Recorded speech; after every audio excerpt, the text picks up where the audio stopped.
Hey, what's up guys? Welcome back. You watching Take. OnePlus is brand that came from nowhere and reached its position from OnePlus One to OnePlus 15, largely because of its amazing software OxygenOS.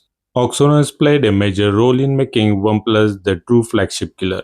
Over the past few days, lot has been happening between OPPO, OnePlus and Realme regarding the physical restructuring of OnePlus and Realme under OPPO. But yesterday a much bigger piece of news surfaced. According to recent reports, OxygenOS and Realme was going to be discontinued. In today's video, we are going to do reality check on this big news.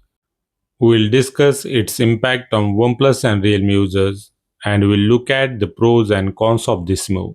So make sure to watch this video till the end. Now without further delay, let's get started.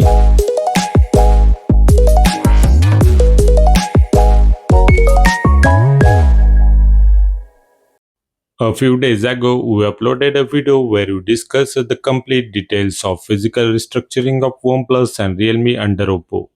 At that time, we thought it was simply rebranding of OnePlus phone under OPPO. But yesterday, reports from several reputed sources claimed that OxygenOS and Realme user interface could eventually be discontinued.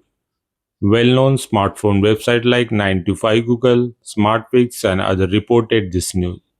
So let's check the reality. SmartPix claims that according to highly reliable sources, OPPO has already started aggressive restructuring of OnePlus and Realme under single brand. However, the next major step is software rather than hardware. This means OxygenOS and Realme user interface could eventually be discontinued, and both brands may run ColorOS instead. According to insiders, OxygenOS and Realme user interface may be discontinued on future devices. As we discussed in our previous video, the physical restructuring has already begun. All OnePlus service centers have now been merged with OPPO service centers, and it seems OPPO is preparing for its next big move. So let's talk about the benefits of this process. If all devices run ColorOS, there will be no need to maintain separate development teams for OxygenOS and Realme user interface. This could significantly reduce the development cost and allow OPPO to focus all its resources on improving a single operating system. We already know that OxygenOS and Realme user interface share the same code base as ColorOS.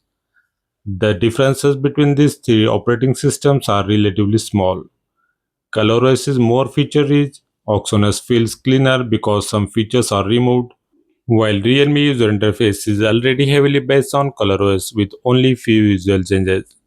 Have to admit that recent versions of OxygenOS, especially OxygenOS 15 and 16, feels quite heavy on devices like OnePlus 10, 11 and 12 series.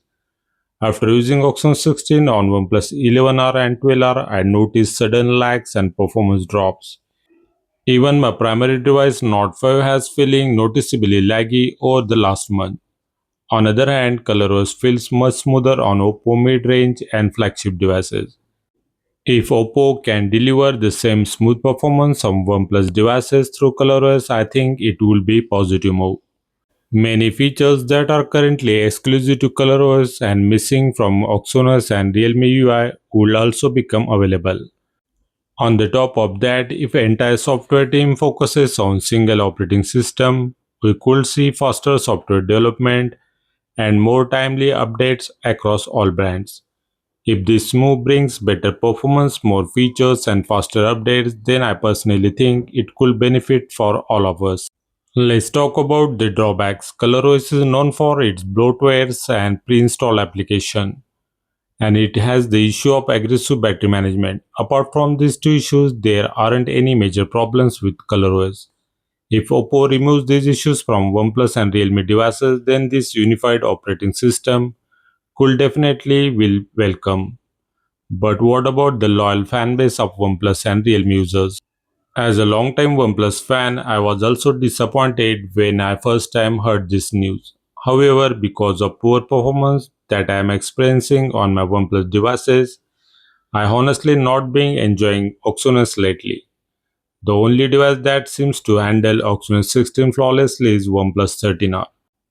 So if this transition to ColorOS gives me better performance, smoother animations and more features with faster updates, then I will genuinely welcome this move by OPPO.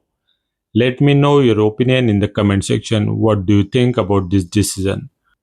For now, it's unclear whether existing OnePlus devices running with OxygenOS will receive ColorOS through software updates, or if only newly launched devices such as upcoming N series and future OnePlus smartphones will ship with ColorOS pre-installed. I also think this restructuring could be one of the reasons why OxygenOS 16.1 updates for devices like OnePlus 12 are Note 5, Note 4 and Note C series and OnePlus 11 series seems to be delayed. Hopefully by the end of the July we'll have a much cleaner picture of what's happening behind the scenes. I will continue covering every major update related to this topic here at our channel, so stay tuned. This is all about for today guys. Hope you liked our work. Then please do like, hype and share this video, subscribe to our channel and press the bell icon for notifications of our upcoming content. Thanks for watching. See you next time. Take care. Bye bye.